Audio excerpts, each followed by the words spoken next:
Griffin Newman, how are you? Hi, I'm doing all right. Well, thank you for coming by to hang out Thank for you a for bit. having me. Yeah. No, I'm Jewish, and I agree with everything you just said. Hanukkah's fine, but it cannot compete. It loses every time. The one big day versus 8. I know. That's their real gambit, of course, is trying to make this quantity over quality pitch. We all know that Hanukkah is actually basically a second or third string holiday that got kind of promoted just because of scheduling. And they liked the idea of capitalizing upon this 8 thing. But like I'll say, I'm growing up a Jewish kid in New York City, Jewish siblings, parents. We wanted to celebrate Christmas. We resented the fact that Hanukkah existed. Sure. And Hanukkah was, if you want to open a present early, you can open it on a night of Hanukkah. You will be subtracting from Christmas later. Gotcha. Yeah. Is how it was pitched to us. And so you're just like, let me just ride out, light the candles, spin the dreidel, and I'll wait for the big day. Yeah. Yeah. Now, did your family ramp up to the big present, or did you start big and then by like day 7 you got the socks? And, Well, this is what I'm saying. Most of the time, pencils? my brother and I would be like, we'll hold the presents for Christmas. Yeah. Even okay. it's marshmallow test. You know? What's that?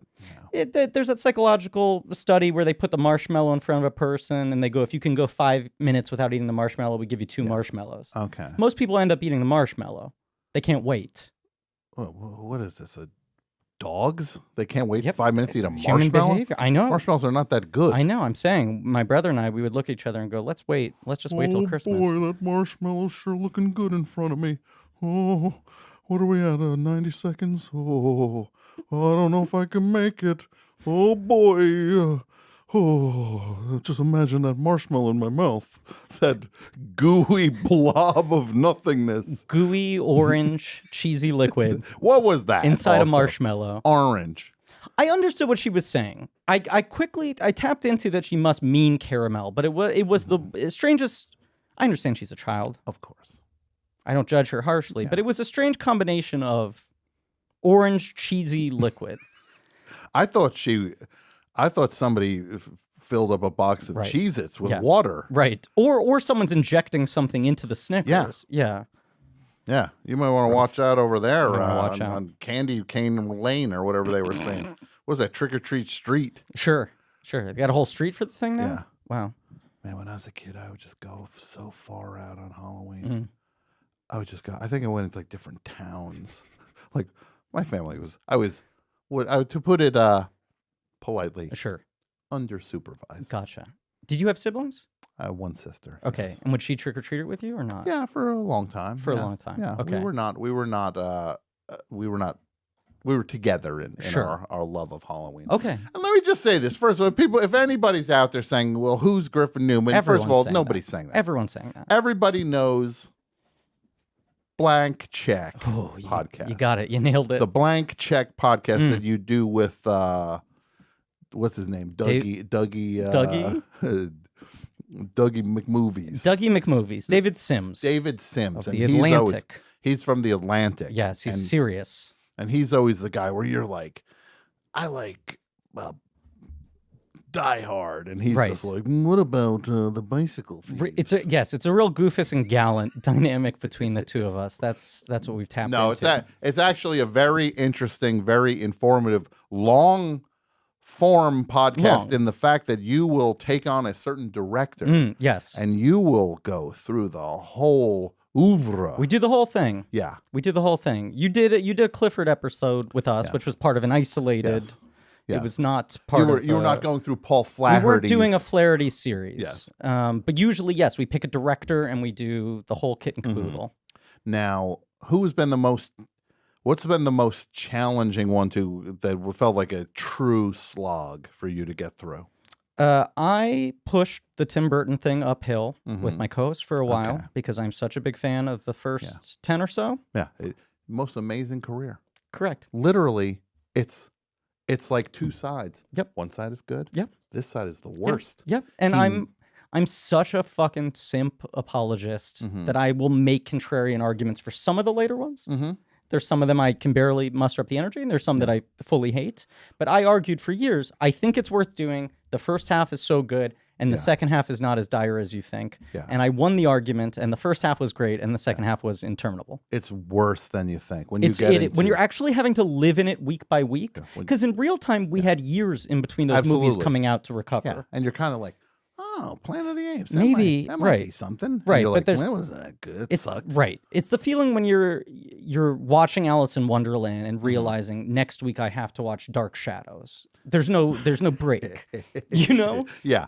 And it never stops, as you would say. And it's that thing with him where you're just like, did you not watch your own movies? And did you not understand your own filmography? I will say this. This was the closest I came, because I think when we started doing the show, it was more we'd pick someone because we were sort of trying to figure them out. Mm-hmm. When the show started, we were really interested in people who sort of had the hot streak and lost it. Mm-hmm. So we started out with like Shyamalan and Cameron Crowe, the Yeah. Wachowskis, and these people who had these huge dynamic movies and then sort of disconnected with the public. Yeah. And struggle to find a get thing. too big, the things get too bloated, Yes. whatever leads you to And that you're like, point they where lost the pitch, whatever it is. the thing that is a bond with Yes. giving the audience what they wanted from them. Right. They were issued a blank check and then they failed to fulfill that bond. But now I think we maybe mostly because of the Burton experience, try to pick people who maybe have slightly more consistent careers, where the dips are not all stacked up in the second half. But we would used to try to figure out like what happened to this person. Why did they lose it? Yeah. And the closest I could come to understanding Burton was I read some interview with him where he was like, I truly don't think I know what a good movie is. I don't think I have any perspective when I have made a film whether or not it's good. And I think when I watch a movie, my criteria of what I'm judging a film on is not actually in conversation with what anyone else is doing. And I realized the thing for him is he's surprised that for 15 years people liked his movies. I think he's not surprised that they stopped liking them. He's like, why were these working? He didn't even know. Yeah, he didn't know what was working to not know what wasn't working. Exactly. And I think that's why Ed Wood is my favorite film of his. Ed Wood is definitely my favorites are Pee-wee and Ed Wood. Yes. And I think the reason Ed Wood is so good is because he looks at that guy and he's like, there but for the grace of God. I see no difference between myself and this guy. Yeah. Except for 10 years, I've been showered with praise and this guy was mocked. I don't think there's anything different in how the two of us see the world. Yes, and that's why the thing that didn't happen in real life is the Orson Welles moment did not actually happen when Ed Wood runs into Orson Welles. So you have somebody who is perceived to be a genius meeting up with somebody who is perceived to be the worst filmmaker in history. Yes. And they had the same problems. Right. But it's a great it's a great metaphor for the struggle of making art. Yes. But holy guacamole, when you look at this thing, you go, it's rough. It's really rough. Because look, Mars Attacks, I love Mars Attacks. I think it's a masterpiece, yeah. I'm with everything up until Planet of the Apes. Even Sleepy Hollow? I like Sleepy Hollow. Okay. It's a minor within the good run. Sure. But I'm with that. But then when you get into this run, Planet of the Apes. Well, Big Fish is not so bad. Big Fish I like a lot. Charlie and the Chocolate Factory. Yuck. Corpse Bride. Not so good. Yes. Sweeney Todd. Not for me. Alice in Wonderland. The worst. I think truly we've said the worst movie we've covered on the podcast. We've been doing it for 8 years, and when we're gun to a head asked what is the least pleasant thing you've had to watch, that is it, I think. You think that's the one? Yeah. Dark Shadows was next, of course, you said. Then you get into Big Eyes, which is a little bit of a miss. I stumped for it. I think it's at least him trying. Exactly. Well, yeah, he's back with Alexander and Karaszewski, those guys who wrote Ed Wood. He's trying to go back to the Ed Wood. Let me make a small adult character story.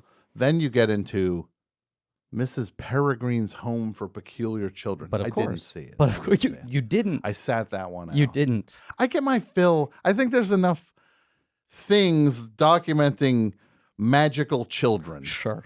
I feel like as a society, we have reached max capacity for magical children at a school. Would you be surprised to hear it was based on a young adult book series? What? No, it's of course I could see that coming. Yeah. All I needed was to see Miss Peregrine in the title, and I knew this was a book for children. Yes. And then a Dumbo. Now, have you seen Dumbo? I did not see Dumbo. Dumbo, we kind of stumped for. Okay. Dumbo feels like the movie of Burton contending what happened what happened to him. Okay. I think, and he did an interview recently where he said he kind of had a breakdown working on Dumbo, realizing that Disney is like this scary machine. Yeah. And the movie is like about that. The movie is like him as Dumbo, and everyone's like, "You're incredible. We can make so much money off of you." Yeah. Michael Keaton plays basically Walt Disney. Okay.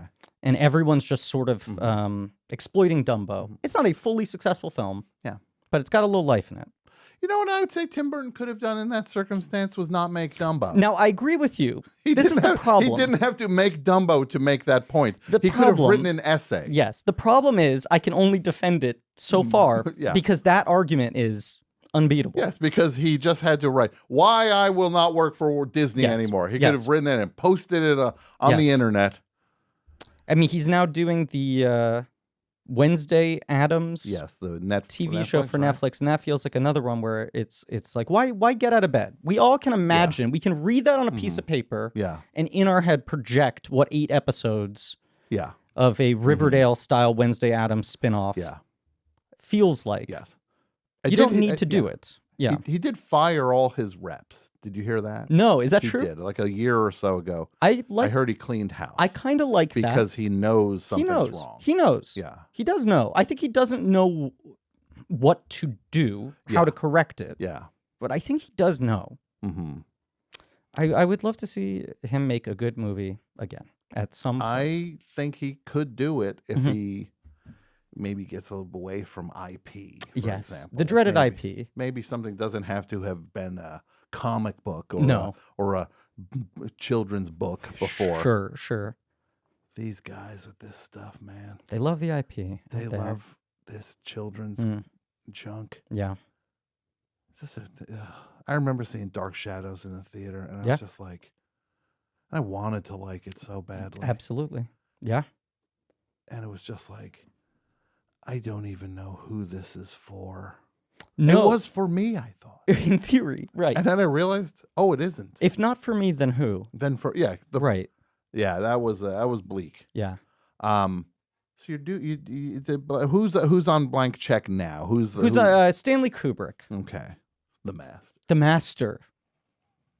You got to see. You know the one you got to see is Barry Lyndon. I'm telling you, this is the secret masterpiece. And you know what? Of and the people don't know it's actually a comedy. If you actually pay really close attention, really it's funny. funny. He's it's actually dumb. funny. You watch it, and it's just like, bum bum bum bum bum bum bum bum bum bum bum bum bum bum bum bum bum bum bum 3.5 hours. Look, I love Barry Lyndon. I do too. But I'm teasing the people who are so desperate to kind of reconfigure the perception of the catalog, of the oeuvre, the filmography, to say, actually, this one's the masterpiece. I mean, I feel like you probably fall into this as well. But I think on Blank Check a lot, we will make fun of things that people say, and then listeners will extrapolate from that. Why do you hate that movie? And we have to say, no, I actually like that movie a lot. I think the way most people talk about it is dumb. I am purely mocking the things that people say. That's what gets me mad. 99% of the time, when I get mad at something, I'm not even mad at the thing. No. I'm mad at people talking about the thing. I'm like, I basically like most things. Yeah, and I'm just like... And then people make me dislike things. When people are like, oh, this thing is everything. I'm like, well, maybe not everything. Let's cool now it. I'm mad at the thing. Sure. I'm mad at you and the thing. You've made me mad at the thing, which was the opposite of what you were trying to do. Stop making me mad at these things. I know. Let me like things. That's ultimately, let people like things. That's all I say. That's all I say. It's very simple. Can I like a thing? Can you not just have to make everybody wants... There's always got to be a champion. Everybody wants to know who's the champion, who's the top of the pyramid, who's the best. Every era needs a champion. Yes. And you need it in stand-up, the way it would be in stand-up when it would be like oh, you know the greatest stand-up, Chris Rock's greatest stand-up on the planet. And then suddenly he checked out of stand-up for a little bit, and suddenly it's like, well, who's the next best? And they're like, oh, Louis C.K.'s the best. Like, everybody has to declare who's the best right now. We're all just fighting for number 2. It's not even a competition. Yeah. He's number 1. But people are obsessed with who's the champ. Yes. And then it's after that, it's like, who's next? It's like, oh, John Mulaney's the best. And it's like, well, and I love John Mulaney. But it's just this panic to declare, to speak in absolutes. Yeah, here's another thing. And different examples between these guys. Little pattern between the guys you mentioned. At some point, there's some sort of like backlash, whether it is their fault or not. It does feel like the second you get anointed the champion. Yeah. You're in trouble. Oh, yeah. No, then people gun for the champ. Absolutely. And maybe perhaps the champ guns for themselves as well. I want to make it clear I'm not claiming this is a character assassination, but it does not feel like a comfortable place to be when everyone's saying, oh, undeniably the guy. Yeah. The number 1 guy. We all agree. Have we not seen this before? We know where this goes. We know how it goes. Exactly. Yeah. You people don't want somebody to stay on top. No. You want them to get on top, then you're just kind of like, I think I hate them now. Yeah. Tim Burton. We hate him. There was a moment where he was the champ, probably. Tim Burton was the champ. Well, look, when he had Batman. Everybody loved Batman. Biggest blockbuster. Yeah. Yeah. Top of the world. Yeah. Yeah. And you look at it now and you're just kind of like, this one's not so good. They wouldn't let him near Batman. Can you imagine now a clunky Batman he'd make? The Batman he made, so much closer to the TV show than anybody It is thought. Wild. It is wild how much effort they had to spend going like, no, it's going to be very, very dark and serious, not like the Adam West show. And now you look at it and you're like, that was the last time Batman was fun. Yeah, because then you're like, they're like, this Batman is dark. This Batman is serious. Oh, hey, what should we do for the music? Well, Prince wrote a song called Bat Dance. He wrote an album. Prince wrote an entire album. He stewed on Batman long enough to whip out 8 tracks. That was also the beginning of the end for Prince, too. That was the first bad Prince album, was that Batman album. Right. I know Dudio's going to, his head's going to explode. Do you know how many times Jason Dudio Gore saw Batman in a theater? The first Batman. No. Throw out a number. I love Jason. I say this with no disrespect. I'm going to guess 8. Oh, there's an 8 in the number. But drop a 3 in front of it. 38 times. 38 times in theaters? He saw it 38 times. 38 times. Wow. Wow. That is impressive. One for Batman, please. Oh, this kid's back again. Imagine he comes walking up to the thing and there's just like, it's that Batman kid again. They should have just let him sublet a seat at that point. Just like with a plaque. Yeah. Like when you like at the theater, like a park theater, bench, like a park bench, Broadway theater, nonprofit. Exactly. Just like a brass plaque. Jason Gore. He could have created like WeWork decades earlier. It's this is my cooperative workspace. This we watch. We watch. We watch Batman. Got my little plaque. This is where I go watch Batman. Yeah. Yeah. 38 times. 38 times. Yeah. I'm impressed. Yeah. I'm impressed. Because I like movies a lot. I've not gotten close to that number. I saw Tron probably 12 times. Really? In the theater. Yes. I love Tron. I don't. I went and watched it. The first time I saw it after that run of clear cry for help, mental illness on display, going over and over to see Tron. Like I was at a theater near my house. I would ride my bike to the theater at the 7:30 show. Tron. Yeah. This is the ultimate low point. Everybody. Sure. The theater was a really crappy old theater. I'd ride my bike. Partway through my Tron run, started bringing a pillow to sit on because the theater seats were so uncomfortable. So I went up, one for Tron, please. And go up. I'd walk in with a pillow. Yeah. Chain my bike up. And then go sit and watch Tron again. So you were basically crying out for someone to stop you from watching Tron. You were waiting for someone to go, Tom, what is going on here? Is this a problem? Yeah. Do you need to talk to somebody? And instead you kept buying tickets for Tron? What was that? Who just grunted? Gore.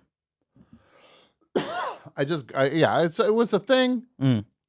What I was crying out for was another Star Wars movie, and this was the closest I was going to get. Sure. When I was in middle school, our computers teacher decided to show us Tron.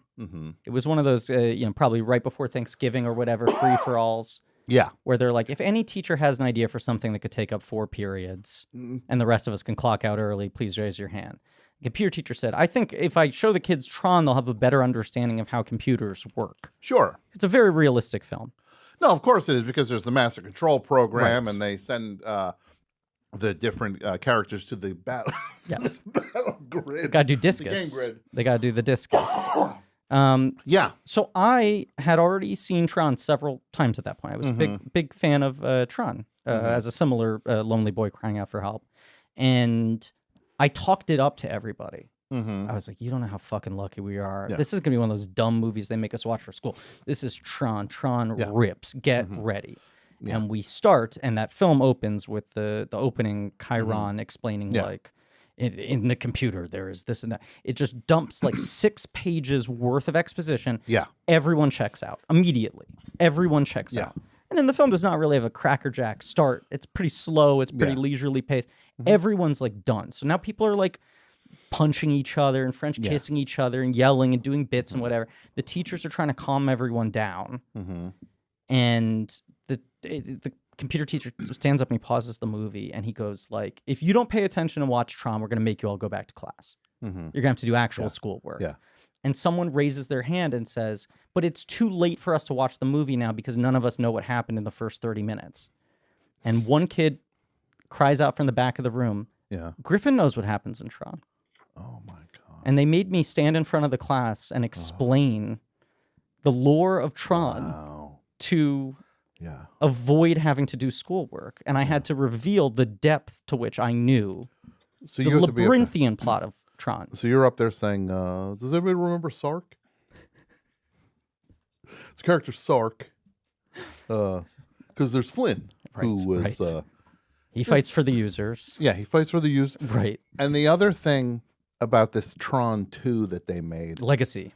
Tron Legacy. There's a moment when he's like, I'm going back to the arcade. And all the games are still in there. It's like, there's like $2 million worth of vintage arcade games, and they're just covered in tarps. Covered in cobwebs. Yeah, it's like, as if you just... Who's paying rent on this place? Right. You open that in Gowanus, you make $1 million first week. You put that collection of arcade machines. Just open up, you're rich. The hippest neighbor. You put in Silver Lake. Could you imagine you have every vintage game untouched since 1982? Cobwebs. Who's paying rent on this? I'm going to just say this. Yes. Do it. I love your acting. Thank you. The Tick, you took on the Arthur yes, role. Yes. You previously inherited from Mickey Dolenz. Mickey Dolenz was the originator, Yes. Yeah. You took over and kept the... Did you go to him for... Did you ever come across him in anything? I messaged with him. Okay. I did. I've not gotten to meet him in person yet. There've been a couple near misses. He's been very nice and supportive, but we all are in Mickey's shadows. You cannot avoid stepping in his footsteps, so you have to just do it with a confidence and an awareness that you owe it all to the big man, to the Mixter. Sure. Yeah. Yes. The other acting you do some voice things. You do a lot of voice things. Yes. Like where could we hear your voice? Masters of the Universe Revelation, the He-Man reboot for Netflix. That is. I play Orko. Okay. I'm in a Disney movie. Okay. Coming out called Disenchanted. Okay. I play a little chipmunk. Some of the things, Dicktown. With John Hodgman and David Rees. That's a wonderful show. Yeah. Very funny. Yeah. Hopefully it comes back. I hope so, yeah. It's one of my favorite shows. And hopefully they give me they put me in it. I don't know. Apparently my number got lost when it was time to cast one of the 38 roles that they had in the 2 seasons of Dicktown they've done. Apparently the S card fell out of Hodgman's Rolodex. Sure. and and David Reese's Rolodex. I mean, the fact that it was both of theirs. It's like a bird flew by and picked both of their Rolodexes. 2 independent Rolodexes. Rolodex-I. Rolodex-I, sorry. Yeah. No, but then the thing I love the most, is the George Lucas talk show. You bring Watto to life, the great character Watto. The haggling, gambling addict, junk shop owner. Yes. From the Phantom Menace. That some might say is... Anti-Semitic stereotype. Yes. And I, as a Jew, was very drawn to this character as a child. And then over time have tried to reckon with why he speaks to me so deeply. I think if it's offensive when people say that George Lucas does these broad racial caricatures of things, because look, in the original Star Wars trilogy, he had these little creepy characters who just were only interested in selling and things, and their names were Jawas, which is a J and an A and a W. When Jew is an J and an E and a W. It's very different. It's very different. Yes. It's so different. But Watto, and this is what the thing everybody wants to hear. You were doing a live charity fundraiser episode of the George Lucas talk show. This show is Connor Ratliff, the great Connor Ratliff plays George Lucas. Patrick Kottner's our producer, and during the pandemic, we did it for years on stage in New York. And during the pandemic, we would do these very long marathon streams where we try to raise money for different charitable causes at the beginning of the lockdown. Yes, and so everything was on the table to raise money, and there was one where you're locked in because you needed to do a long show, so you had a nice sandwich in front of you. We'd go like 12 hours. We'd have to eat multiple meals on camera, and we start the stream, and I'm so excited that my pastrami sandwich has arrived. I call out my excitement to eat this pastrami sandwich. And then I was looking to donate money to the cause, which was which I forget which charity it was at that point. They were all They were very worthwhile charities. I don't remember. This is not like the Alec Baldwin thing where he's saying promote the this will go to the arts. And he's like, this will go to the orchestra. I'm like, what, the orchestra? We would. I think we'd pick good targets, but you would engage in what I heard you yourself refer to as antagonistic philanthropy. So I basically...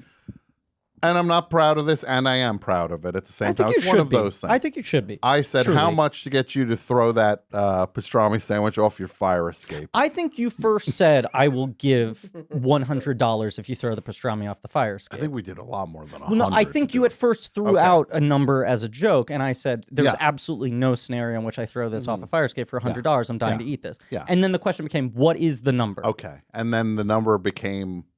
I think it was $1,000. I think it was $1,000 donation to this worthwhile charity. Yes. And you drop that thing off the fire escape, and there's a moment, the look in your eyes. 9th floor. There's no way that sandwich is coming back. It's a 9-floor, 9-story drop. And you looked so sad. It was look, it was a dark time for all of us. Oh no, we were all locked in our homes. It's like April, May 2020. The world is on fire with racial horror. Yes. At that point. You're looking for any little sliver of joy you can find. And for me that day, it was the idea of eating this pastrami sandwich, which had just arrived and looked so good. Yeah. And lean cut. Yeah. And then it was truly I could hear the sound effect. It did feel like a slide whistle and a and a boom. This is all I'll say to you. Anytime I do those things, like the most recent one, I was like, "Yeah, I'll give $500 if Patrick cooks some toilet paper and eats it." It was a joke. Well, I meant that as I swear on my mother's eyes. Yeah, I wrote that. May God strike me. May Christ strike me down right now. Yeah. May Christ. Oh no, okay, that's the Don Rickles joke. He'd be like on the Tonight Show. He'd be like, "Hey, Johnny, I want to tell you a thing. If God struck me down."